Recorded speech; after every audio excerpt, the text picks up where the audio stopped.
Horizon Jans, Reacts, and this is Three Kingdoms Oversimplified by the channel Oversimplified. Yeah, Total War 3 Kingdom, that makes sense. Yeah, Oversimplified is awesome channel. I love reacting to this channel. All the casual way he makes jokes is awesome. So let's watch this one. Remember, if you like my reaction, don't like and subscribe. Check out the reaction. There's a link in the description. Check out the cast over place, the cards, and yeah, let's watch it. This video was made possible by Total War 3 Kingdoms, the brand new strategy game from the multi-award winning Total War series. Support my channel by using the link in the description down below to buy the game on Steam. Also, new merch available now in the store, including a mystery new character pin. I wonder who it could be. Ancient China. George. The sun is shining. The birds are singing. The children are playing in the village square. What a wonderful time to be alive! Hey, the Yellow River flooded again and destroyed all your crops. And also we're being raided by nomadic tribesmen. And also this period of Chinese history may be entirely mythical, meaning you may not even exist. Well, that would certainly explain the laser eyes.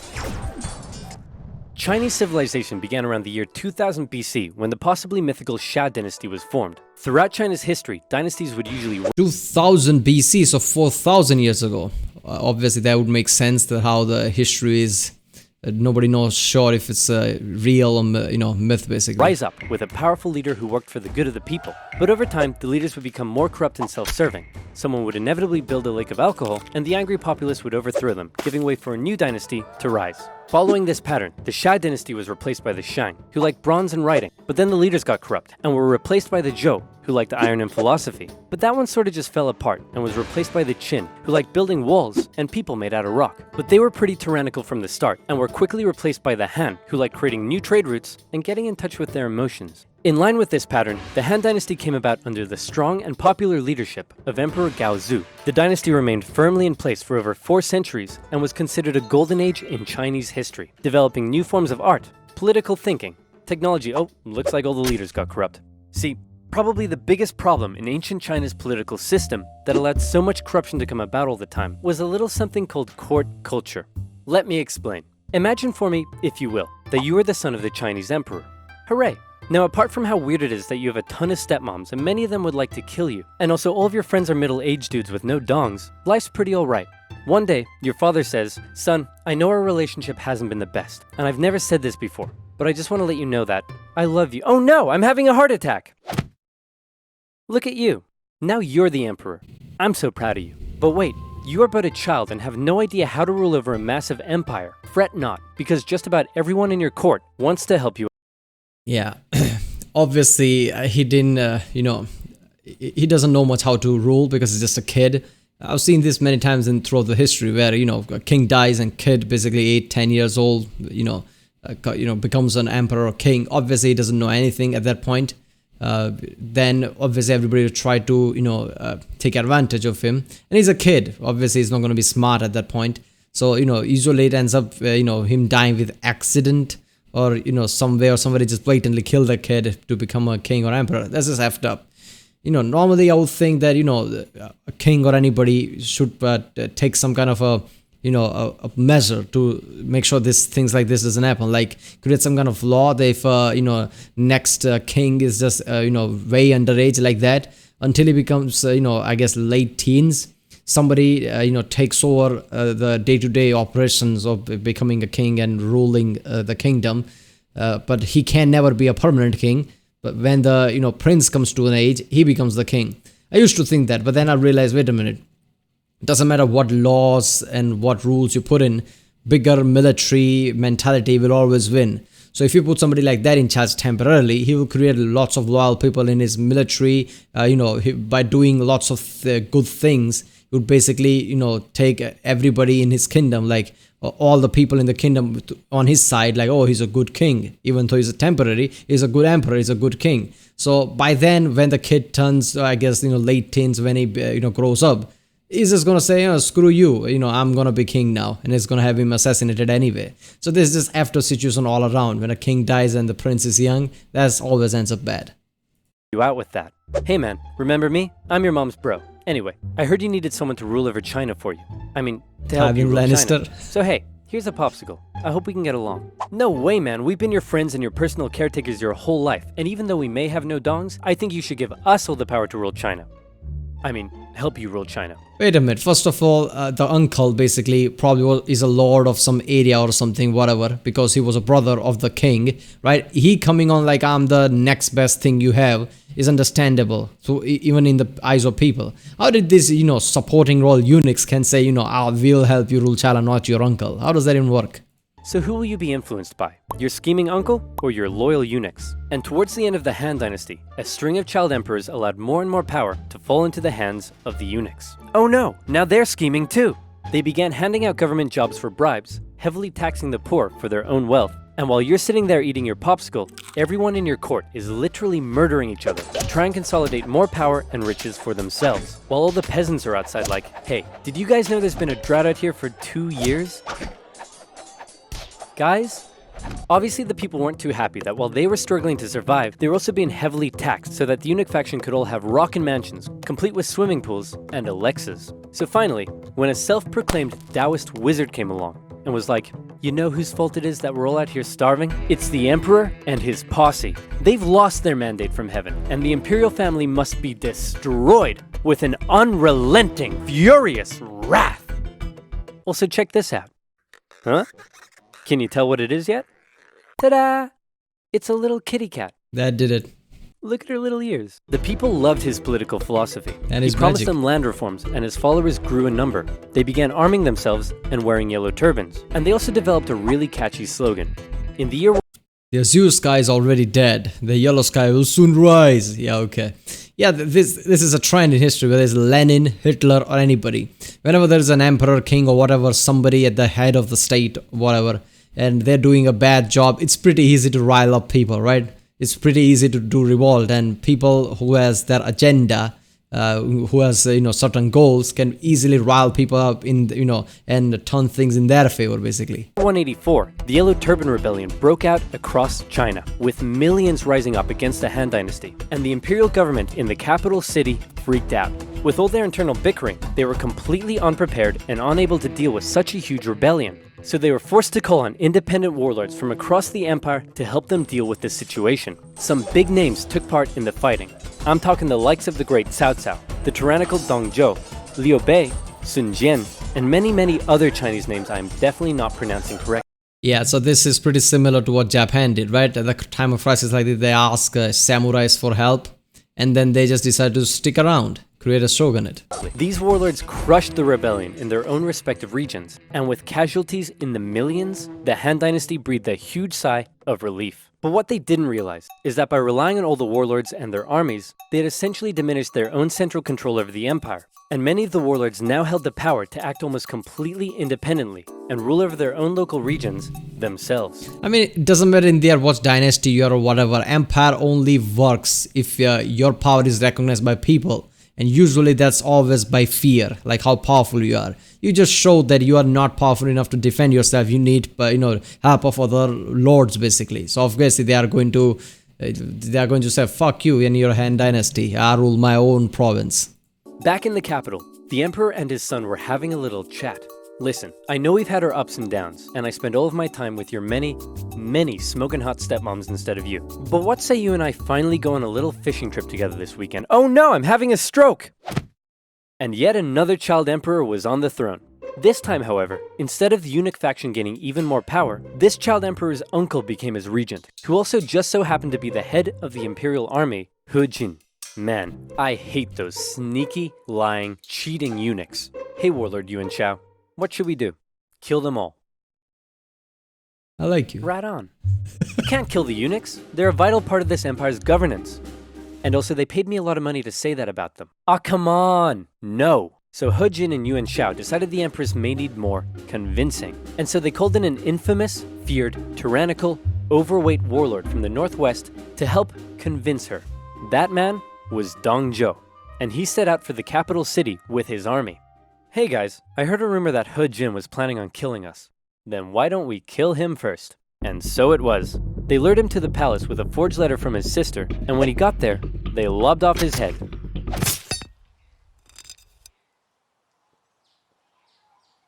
Kill them all. Imperial forces stormed the palace, and the eunuchs were all massacred. The peasants, who were still suffering... I mean, eunuchs didn't realize that, oh, wait a minute. after all said and done, they have the real soldiers and army and we don't. From drought and starvation, saw what was going on, and began to riot. The emperor and his brother were forced to flee the city, which was now in flames, and the feared, nasty, tyrannical, bloated Dong Zhuo had just arrived. He found the emperor and his brother wandering the hills outside of the city and was understandably confused. So he scooped up the emperor, went to the capital and was like, "Hey guys, what's up? I see the capital is on fire. Also, I'm here with my army and I have the emperor with me."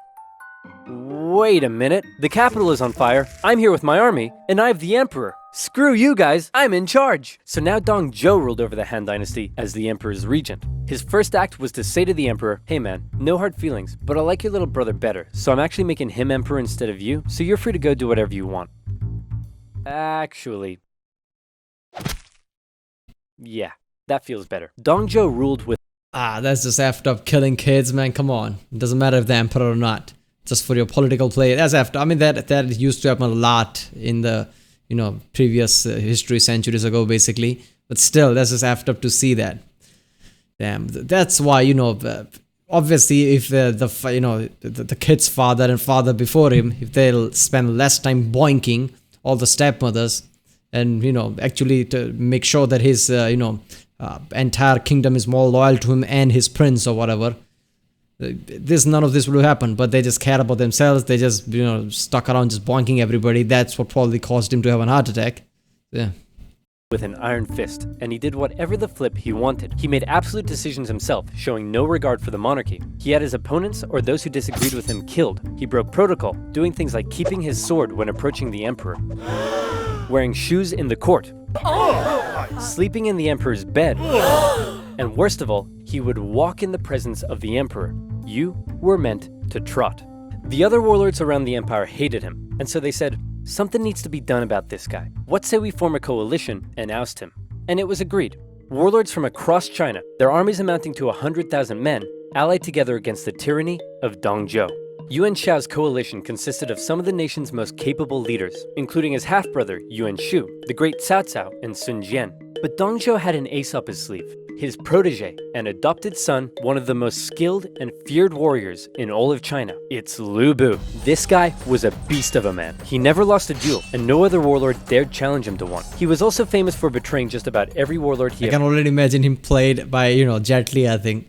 ever fought for, something that Dong Zhuo didn't seem too concerned about. The coalition attacked Dong Zhuo in Luoyang, and in particular, Sun Jian's forces inflicted a heavy defeat against him, and he was forced to flee to the city of Chang'an. After this initial success, however, the war entered into a stalemate. The warlords in the coalition realized it was going nowhere, and also they all secretly hated each other. So they all went home. Dong Zhuo was safe. Until. Legend has it that a government official in Chang'an had a daughter who was hot. Super hot. He invited Lu Bu to his home and promised Lu Bu that someday he could marry his daughter. Then, he invited Dong Zhuo to his house and did the exact same thing. Dong Zhuo was so smitten that he insisted on taking her as his concubine immediately. And when Lu Bu heard the news, he was pretty unhappy. "Hey man, aren't you worried that you stole Lu Bu's girl and betrayal is like his personal hobby?" Lu Bu. Okay, first of all, why did that guy did that? Did he want to use his daughter as a thing to, broke apart this two guy, right? Did he deliberately did that or was a mistake? I feel like what happened is, basically he, promised Lu Bu that he would marry his daughter, but then I think he realized that this, this emperor guy, no, he's not an emperor, whatever, this guy basically here, suddenly took a liking to his daughter and he just came at their home, what he's supposed to do at the time, so he promised him as well. I guess that's what happened there. Bu? Betray me? No way, man. Never gonna happen. Oh, crap. Lu Bu, along with other government officials, assassinated the tyrannical Dong Zhuo. Then they left his body burning in the streets. Some sources say he was so fat and oily, he kept on burning for days.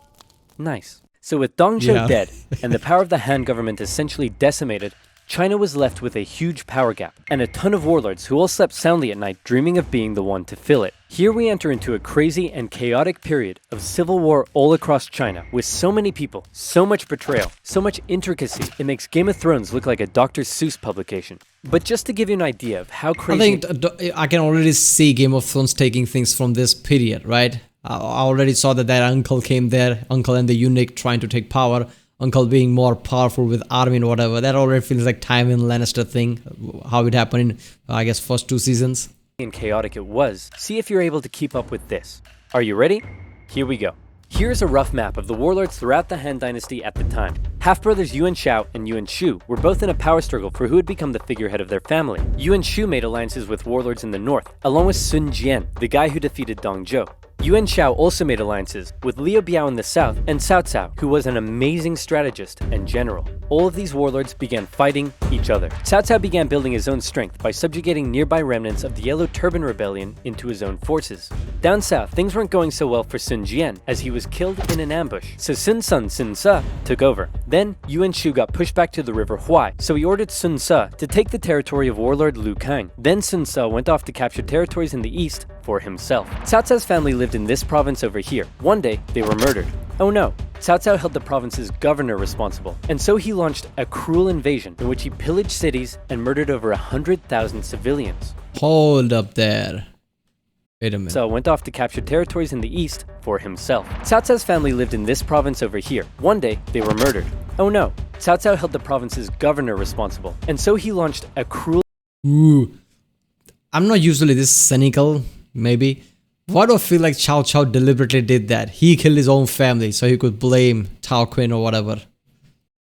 I hope that's not the case, but that's really grim. I mean, look, in the previous part, all the emperors, king, monarchs, whatever, did very heinous things like this. And it's not really far-fetched, but it could be that.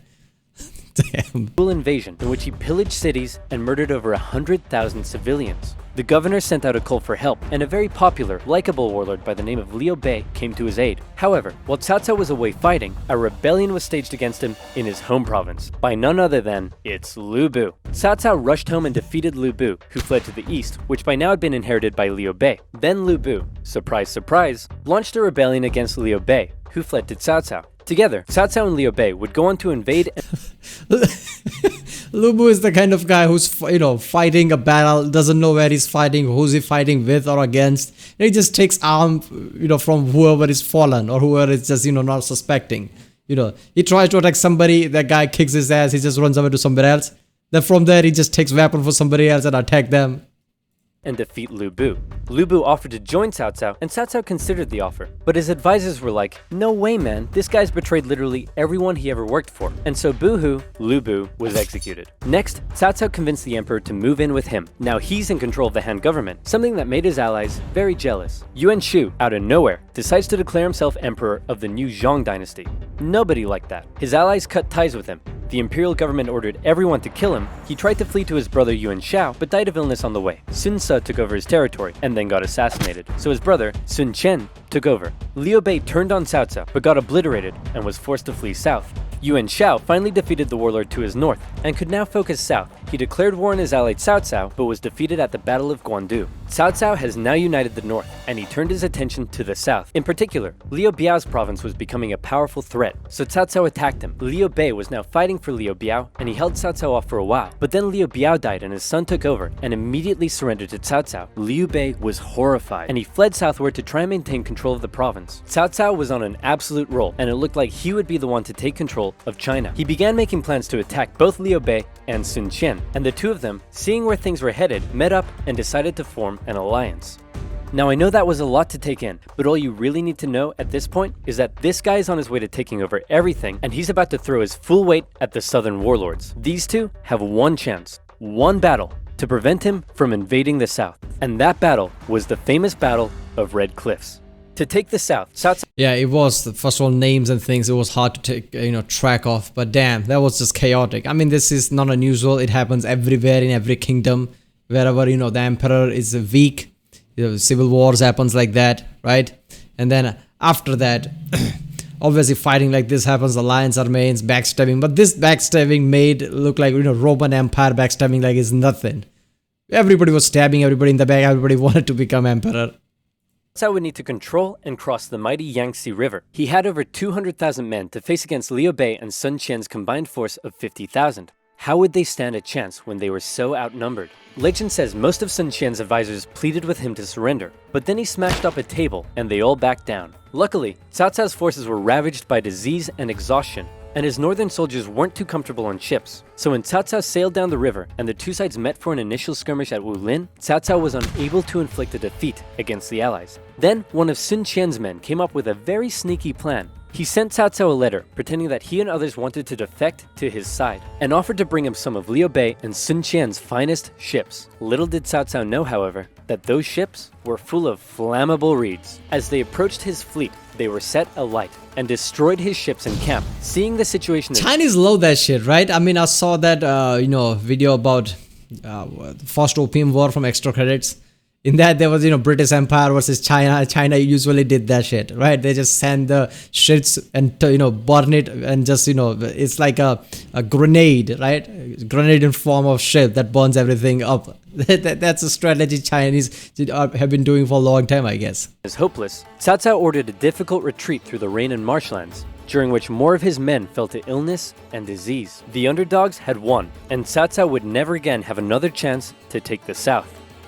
Following that, the three warlords took some time to finish off some smaller competitors in their own regions, and by the year 214, China looked a little bit like this. Cao Cao continued to try to penetrate the southern regions, but had no success, and even lost the Hanzhong region to Liu Bei in 217. The former allies eventually fell out over who should own this territory here, with Sun Qian coming out on top. In 220, Cao Cao died of a head disease, and was replaced by his son, Cao Pi. Cao Pi convinced the Emperor of Han to abdicate, and then proclaimed himself the Emperor of the new state of Wei. Liu Bei followed suit, declaring himself the true Emperor of Shu Han, and a few years later, Sun Qian joined. Yeah, that guy's an idiot, right? There's a reason why his father didn't let the emperor go and abdicate him, because he needed that emperor to basically legitimize his rule. Now he just claims himself to be emperor. Now anybody else can do it, right? Anybody can just say, I'm the emperor and I'm legitimate just like you are.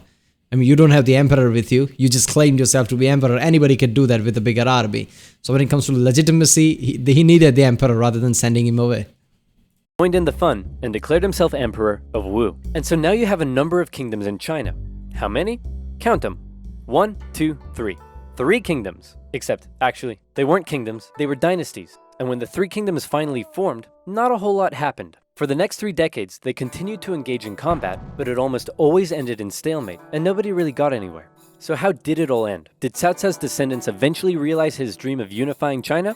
Not quite. Instead, the 3 kingdoms became victims of the usual problems that plagued Chinese dynasties. In Wu, Sun Qian's descendant became a tyrant, who was more interested in spending time with his concubines than governing. In Shu Han, a powerful, corrupt eunuch faction rose up, and by now we all know how that ends.